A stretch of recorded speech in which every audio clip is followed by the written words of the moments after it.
What is SEBI's next big reform? How will foreign investors get easy entry in India? And why SWAGAT-FI is a much needed reform for India? In the times of global uncertainty, India is definitely looking to strengthen its own economic pillars.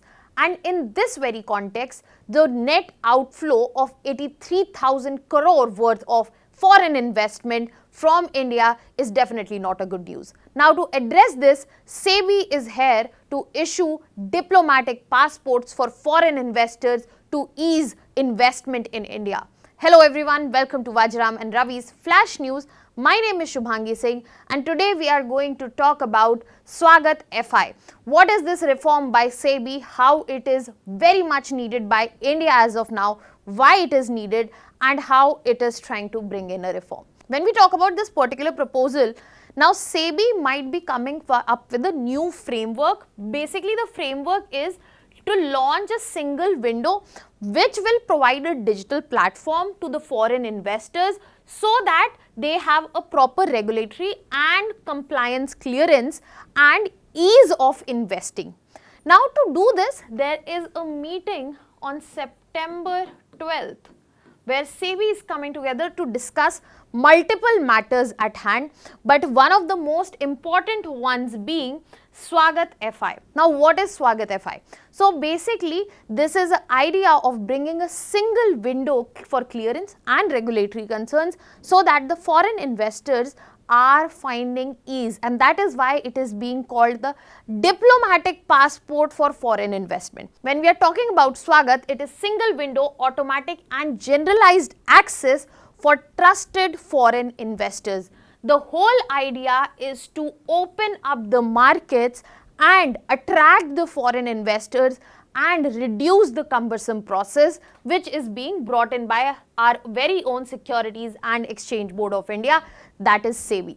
So when we are talking about this particular reform, the whole idea that we are trying to address here is that we want to give a single gateway to the foreign investors. तो यहाँ पे foreign investors के पास एक single window होगी जहाँ पे उनका सारा काम हो जाएगा, one point where every solution will be available, and this single gateway is specifically only for low risk foreign portfolio investors. When we are talking about foreign portfolio investors, the another idea, the main purpose associated here is to cut down the paperwork, excessive multiple repetitive approvals and the delays which are caused because of these approvals. साथ ही साथ यहाँ पे focus है कि एक diplomatic passport like access. So when you have a diplomatic passport, your accessibility in terms of moving from one country to another is very eased out. Same thought is being given in the terms of foreign investment, ताकि India में जब investment करना हो तो इतना आसान हो कि उसकी वजह से इन्वेस्टमेंट जो है यहाँ आने से ना रुके. But you have to remember that again it has been focused only on the trusted investors.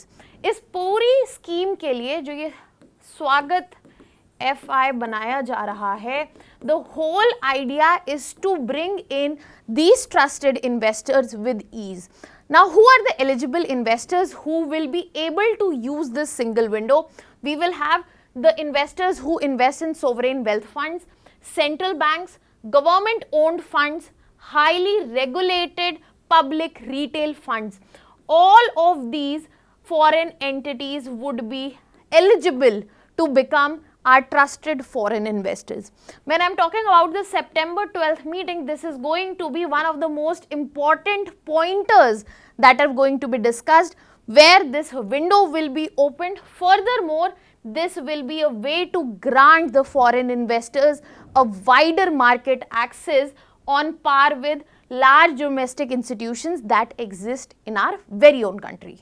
Now, when we are talking so much about foreign investment, at this point of time, it becomes very important to clarify the difference that exists for foreign direct investment and foreign portfolio investment, because this framework is being created for foreign portfolio investment. So let us start with something very simple, that what is foreign investment? Foreign investment is basically when a foreign entity or an individual is investing in the domestic economy.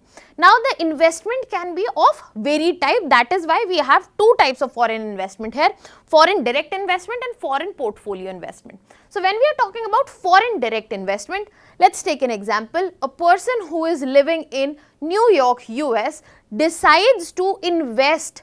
That means invest in a company that is situated, let's say, in Chennai, and he takes up the ownership of that particular company. Now he has 50% ownership of that company. So in this scenario, you will find that that person in New York will be owning the company and he will be the owner of physical assets of the company.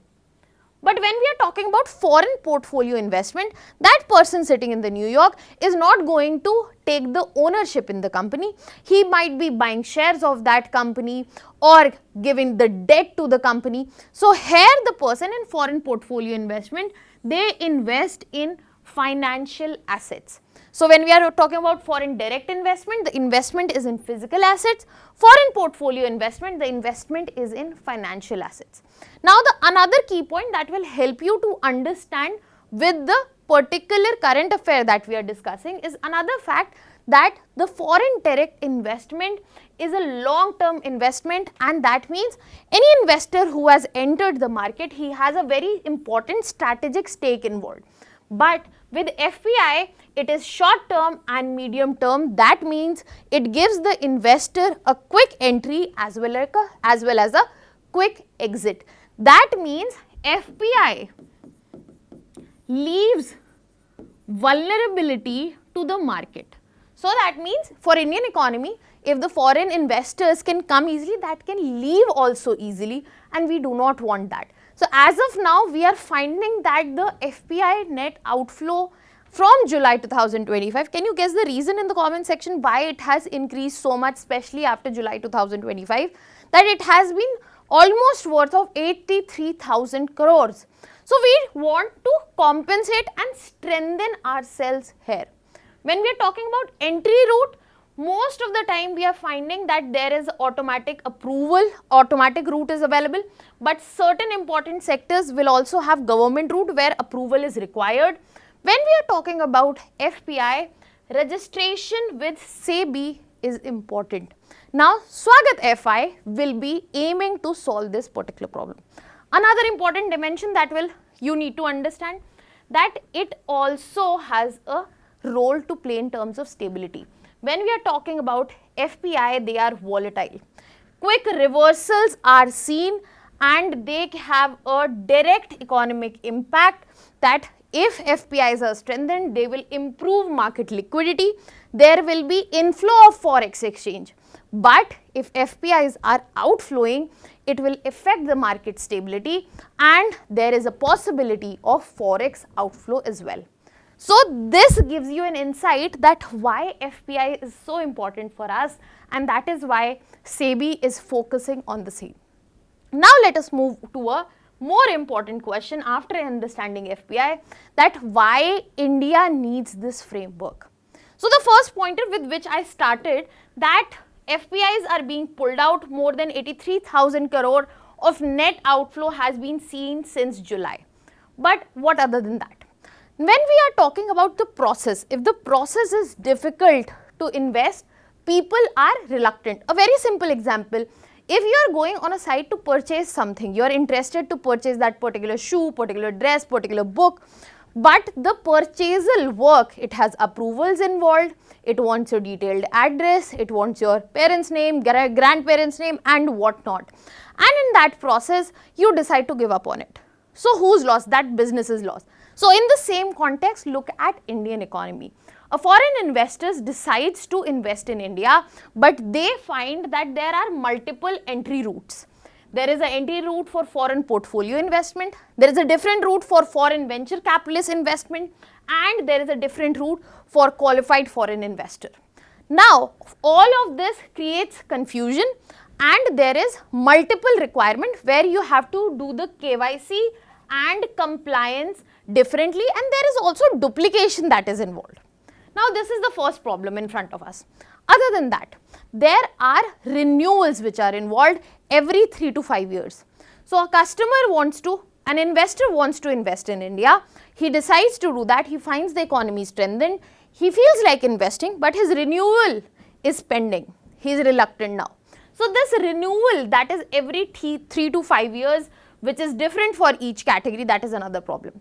Then we also have special restrictions on NRI and OCI participation. When we are talking about non-resident Indian or overseas citizens of India, we have to understand the special rules, especially with the people who are very much associated and aligned with our economy, with our culture, are interested to contribute. Placing restrictions on them is not helping us. And then the pull out of FPIs that we have seen in recent times. Now, all of these are the major challenges that lie in front of us that need to be addressed. So that is why this single framework for foreign portfolio investment is a much needed requirement as of now.